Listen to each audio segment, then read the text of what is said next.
All right. Good morning, afternoon. I don't know which it is lately. Um, I have been studying and learning so much more. So yeah, I don't have time to be fancy today. I was like in this weird cycle of studying, writing, figuring more stuff out. So it's a lot. Anyway,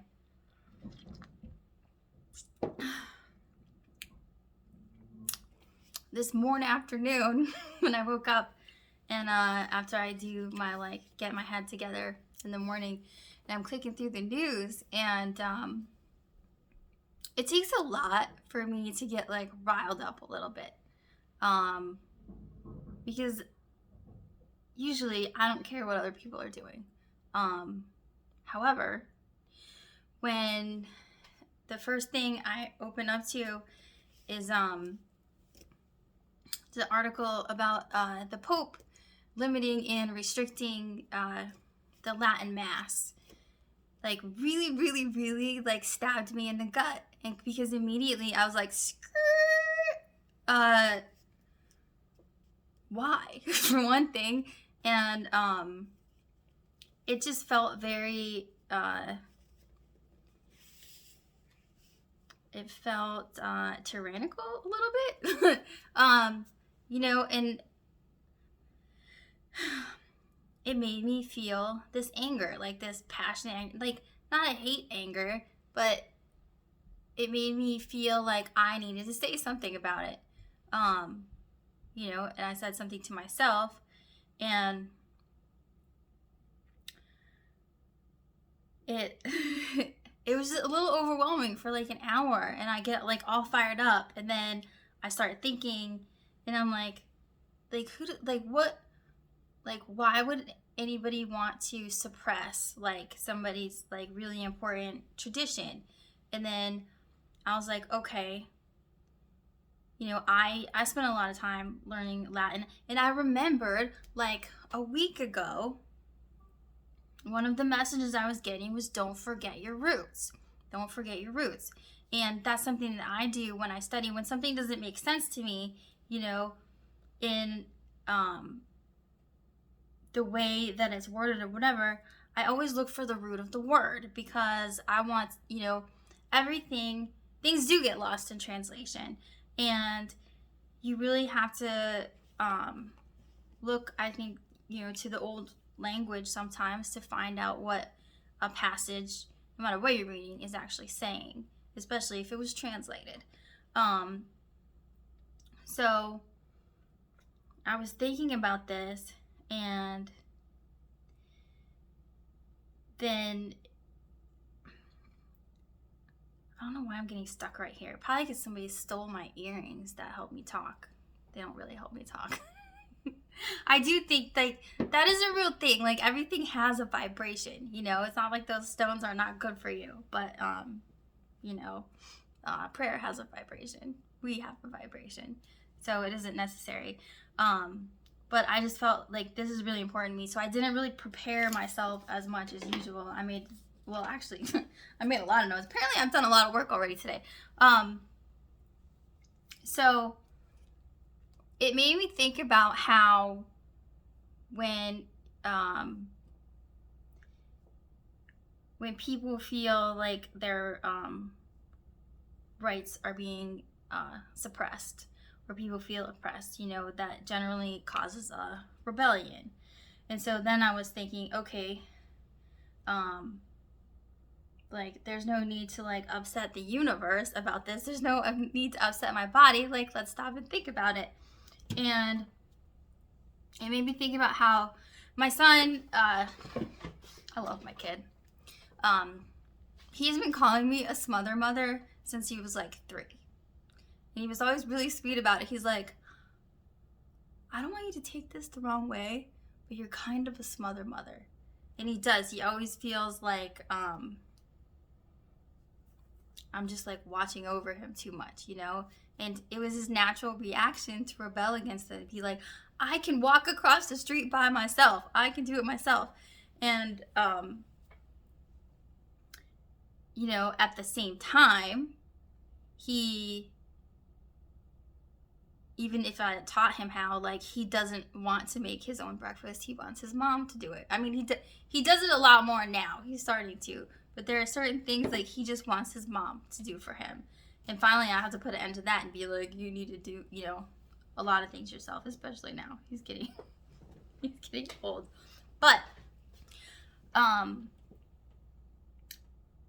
it made me think about how there's a place for everything and a time for everything. And there was a time, before, when I was little, I was really, really shy. And, because of the environment I was in, I don't want to say it wasn't like a intentional, controlled environment. It was just that I think it was a method of efficiency. And so it's not that, yes, like, our personalities, like, as children, I think we're kind of stifled, and like we're supposed to live inside this box. And because we were children, we didn't know best. Some things, however, we did, and so sometimes the intention of the powers that be is not for the purpose of control, although that's what ends up happening. So when I finally started to, everyone goes through this, like, you grow up and then you kind of find your voice. And for me, that I guess happened a little bit later, but because I didn't know how to express myself for so long, it kind of just exploded and there was no, like, control to it. And I think that's what happens is, like, if we don't understand, like, why we feel, like, I felt an automatic reaction to, and this wasn't even me, I'm not Catholic, but, I felt this automatic, like, anger and, like, excuse me, like, these people, like, what right do you have to say they can't have their Catholic mass,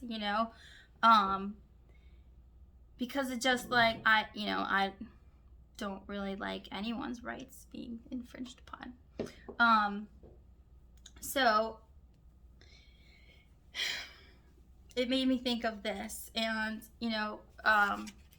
First Kings is one of my favorite. They're all my favorite books. I love the whole Bible, but it made me think about how when Solomon's brother decided, even though King David had declared that Solomon was going to be king and reign after him, and then Solomon's brother decided he's going to exalt himself and he's going to be king, right?